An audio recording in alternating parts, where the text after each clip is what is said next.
Hello everyone, I hope you've been well. Thank you for joining me this week.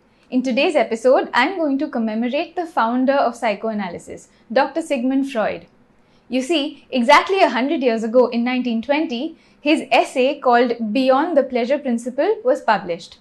Freud believed that unconscious desires and tendencies, instincts, govern behavior. In this essay, Freud speculated that there was a death instinct operating silently in all humans. I want to talk about the significance of this death instinct, which seems to be taking shape during the COVID-19 pandemic. On the one hand, some smart people in the free world think that authoritarianism works better than a democracy in a pandemic. This idea of regressing to the old order, the death of personal liberty, is an expression of the death drive that Freud had talked about. On the other hand, the way some democracies are dealing with this pandemic makes it seem as if they are in some kind of self-destruct mode. I hope you enjoy this episode as much as I enjoyed making it. Please share your thoughts in the comments below and don't forget to subscribe to the channel if you haven't already.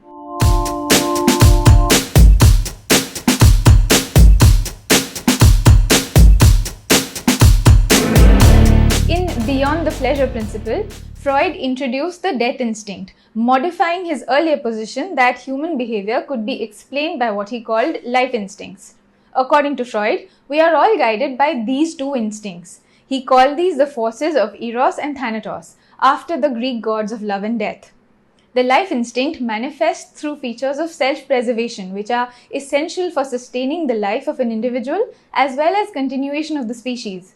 So if we want to drink water to quench our thirst, then that desire for water can be explained as our life instinct. And the same for avoiding being hit by a bus. But simultaneously, in every individual, there is the death drive. These can be identified as instincts of aggression and destruction, which are directed inwards and cause self-harm or suicide.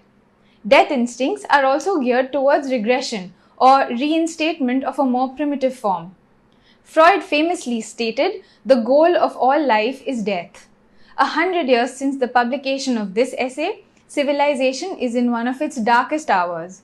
Even Freud, who had survived the Spanish flu pandemic, could not have visualized the situation in 2020. In the last 6 months, the COVID-19 pandemic has thrown our lives into disarray. We found ourselves pondering deeper questions of life and civilization. Now, some people in the free world are wondering whether authoritarian governments deal with pandemics better than democratic ones. Some are believing that pandemic management is a vindication of authoritarianism. I wonder, how could anybody even think this in the 21st century? After all, democracy's superiority over all other forms of governance seems to be a settled fact. Personally, for me, this is an outrageous idea. I was born in 1989, the year in which Francis Fukuyama wrote The End of History. This essay was written a few months before the Berlin Wall fell, that symbol of communist totalitarianism. Fukuyama predicted that communism would fall, and as a result, Western liberalism and democracy will be accepted universally, and there would no longer be any more conflicts based on ideology. After that, in 1993, Fukuyama's teacher, Samuel Huntington, the political scientist, published The Clash of Civilizations.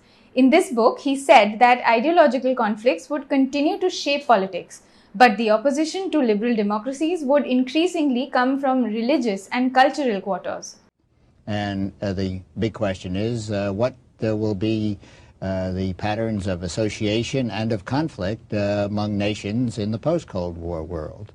And if one looks at the evidence, it seems to me that it is overwhelming that nations are going to be aligning themselves along cultural lines. Those countries which historically have been culturally different are often coming apart. We've seen the breakup of both the Soviet Union and Yugoslavia along cultural lines, basically. Lines of conflict will, in this post-Cold War world, will basically fall along the fault lines between the world's biggest cultural entities, which are civilizations. Coming to the question of whether authoritarian regimes actually handle pandemics better than democratic ones, there is absolutely no evidence of this. China, which seems to be the favorite country of whoever finds dictators appealing, has caused this pandemic. using a cocktail of two of the most infamous aspects of authoritarianism. One, suppression of knowledge, and two, suppression of those having knowledge. Yet, bafflingly, many people in democratic countries are admiring the way China enforced the lockdowns in Wuhan and other cities. On the second day of the lockdown, work began on a new hospital. The new Huashanshan Hospital would have 1,000 beds specially designed to treat coronavirus patients. 我每天工作就是能够把事情能够往前面，就能够快的，就尽量让它快。 But one new hospital was not enough. A second emergency hospital promising another 1,600 beds was planned. On February 12th, more than 10,000 new cases were announced in the city. The surge came when health authorities started to use clinical symptoms to determine a coronavirus patient rather than relying on slow tests. 中共中央政治局常务委员会2月12号召开会议。 On the same day, President Xi led another meeting of the Politburo Standing Committee. The meeting concluded that formalism and bureaucracy were big enemies in the fight against the virus. The next day, Hubei province and the city of Wuhan saw a change in leadership and more stringent measures to tackle the epidemic. People spoke breathlessly of a hospital in Wuhan being built with unbelievable speed and the efficiency of knocking off bureaucracy. When Wuhan reopened, the world held its breath. But more cases emerged. This made the authorities declare that each and every one of Wuhan's 11 million residents would be tested. Many people applauded that only an authoritarian regime can dare to dream so big. And sure enough, China corralled unbelievable resources to test Wuhan's entire population. Conducting nucleic acid tests on all Wuhan residents is no easy task in a city of some 11 million people. The responsibility now falls on communities to make sure no one is left behind. Good work, China. But what does that prove? Just that under authoritarianism, people fall in line whenever they're told? This unquestioning obedience has a terrible flip side. People will willingly surrender their privacy, their right to dissent, and their questioning spirit. China's delay in addressing COVID-19 was because of its authoritarianism. Its response to COVID-19 was also because of its authoritarianism. And in the middle, there were 413,000 dead bodies, and counting. Vast sectors of the world economy have been destroyed. Trillions of dollars wiped out. The world plunged into depression or recession or whatever you may call it because nobody has any memory of anything like this. The 1930s generation is mostly gone. So, when people say that authoritarianism is more effective than democracy, is it possible that intelligent people with an education and professional glories would actually subscribe to such retrogression? The newfound love for authoritarianism in the same circles which a generation ago strived for liberal democracy is something we should worry about. Why? Watch this. In 1914, the Austro-Hungarian Empire led Europe into war. As the horror mounted, Freud saw it as terrible evidence of the truth of his findings. The saddest thing, he wrote, is that this is exactly the way we should have expected people to behave, from our knowledge of psychoanalysis. Governments had unleashed the primitive forces in human beings, and no one seemed to know how to stop them. The 20th century has seen many dictators take advantage of the negative impulses in humans. As Freud said, governments are aware of these impulses and can exploit them to dominate the people. So, when intelligent people admire autocracy, taking a narrow and self-serving view of autocracy, talking about surrendering to the old world tyranny and praising the idea of being puppets in the hands of a dictator, that is a sign of all-round intellectual collapse, and governments will use it to their advantage. Freud must be turning in his grave. We know that democracy has been debated and criticized for millennia. I'm fascinated by the potentially self-destructive tendencies of democracy. I want to talk about how, in addressing the COVID-19 pandemic, some governments are failing their citizens and also going against the values of democracy. New Zealand and 8 other countries, all democracies, are now COVID-19 free. Today there are no active cases in New Zealand. We have tested almost 40,000 people for COVID-19 in the past 17 days and none have tested positive. We had no one in hospital for COVID-19 for 12 days. It's been 40 days since the last case of community transmission, 22 days since that person finished their self-isolation. South Korea is a democracy. It has dealt with the COVID-19 pandemic so successfully that it's considered a model country for its preparedness and speedy responses. If test kits aren't widely available fast, precious time's lost. South Korea did not go into total lockdown. Its manufacturers went into overdrive, producing test kits straight away. Per capita testing is the highest in the world and mortality the lowest. Why? Because early detection minimizes spread and asymptomatic cases are caught. As I speak, thousands of people are testing positive for COVID-19 every day in Delhi, the capital of India, the world's largest democracy. Here are the total number of deaths so far in the United Kingdom, Italy, Spain, the United States of America and France. The democracies that Francis Fukuyama counted on to spread the good word of liberal democracy. And two of the most glamorous democracies in the world, the United States and India, have been disasters. In both countries, the government failed to implement firm and sound strategies.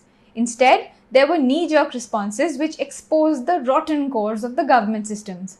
Not only that, the leaders were not distracted from their usual bickering and mudslinging over petty issues. In America, which is in its election year, instead of properly addressing the COVID-19 problem, the resolve of citizens is diverted elsewhere. My major business district is just shattered. You lose the two biggest icons. Why will Walmart or CVS come back to our communities? What are we going to do, and what do we tell our residents other than good faith people stand up? It's not going to be enough. Thank you, Alderman. Next question. Well, no, I want an answer. I think you're 100%. I think you're 100% full of what I think. I still can't get over that. They are literally crying and begging Mayor Lightfoot to help save their burned out neighborhoods. And Lightfoot basically told them to bleep off. Last week, the government of the capital of India tried to impose a rule that only the residents of the city could get treatment in its hospitals, whether public or private. By the way, Delhi's infection rate is the second highest in the country. It is projected that there could be 500,000 cases by July. Naturally, this rule caused an uproar and was scrapped soon after. This kind of discrimination and inhumanity can never be tolerated in a democracy. Other stupidities committed by various Indian governments at the federal and state levels have also become obvious. Successive Indian governments have made a big song and dance about her space programs, her nuclear weapons, her sophisticated armed forces and so on. But is there a government in place that can work in times of a disaster? What about the virtues of democracy like accountability? What about delivering public utilities and services, food security, health goals? Today, in the 6th month of the COVID-19 pandemic, how many hospital beds does India's public health system have? I'll tell you. According to a recent report, India, with a population of 1.3 billion, has only 713,986 hospital beds in public hospitals, including 35,699 in intensive care units and 17,850 ventilators. In South Korea, a democracy to the northeast of China, the government crushed COVID-19 by mass testing and contact tracing. India, a democracy to the southwest of China, does not even have enough testing kits 6 months later. In fact, testing is denied to people with symptoms, and as for asymptomatic patients, forget it. A few days ago, the Supreme Court of India had to remind the Delhi government of its democratic duty to increase testing. In a previous episode, I had discussed the theory of Nobel laureate economist Amartya Sen that a free media can force governments to act in the interests of the people. Well, in the India of 2020, sectors of the media actually help the government create diversions. Just consider for a while what kind of a country you've become, where we started and where we've gone. Cut the crap and let me talk. Look how far we've gone. Cut the crap Look how far we've gone. You are about to make a terrorist your prime minister. Have you no shame?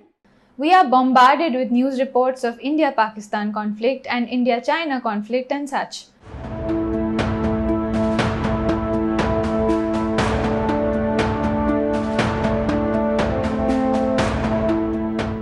a rerun of the Sino-Indian line of actual control brawl on the shores of Pangong Salt Lake during the Doklam crisis in August 2017. The super-sensitive India-China line of actual control in North Sikkim is once again on the boil. Soldiers of the Indian Army and Chinese PLA were involved in a fierce face-off in Nakula area of North Sikkim on Saturday. And so, the government's failures in delivering on its promises to the people are hidden successfully. The free press, which is one of the pillars of democracy, is therefore contributing to the destruction of democracy. Now, I would request all of you to give democracy a chance. It may not be perfect, but at least it allows you to express your opinions freely and you have the right to dissent. In this digital age, we citizens have the tools to communicate our views on all kinds of law and policy decisions, from healthcare and war to taxation, public expenditure, animal welfare, and environmental issues. The detailed implementation of these can be left to the ministers we elect. They are accountable to us. The citizen in a democracy has an important role to play, so let's not shun our responsibility. Here's to the victory of Eros over Thanatos in all of us. Thanks for watching. See you next week.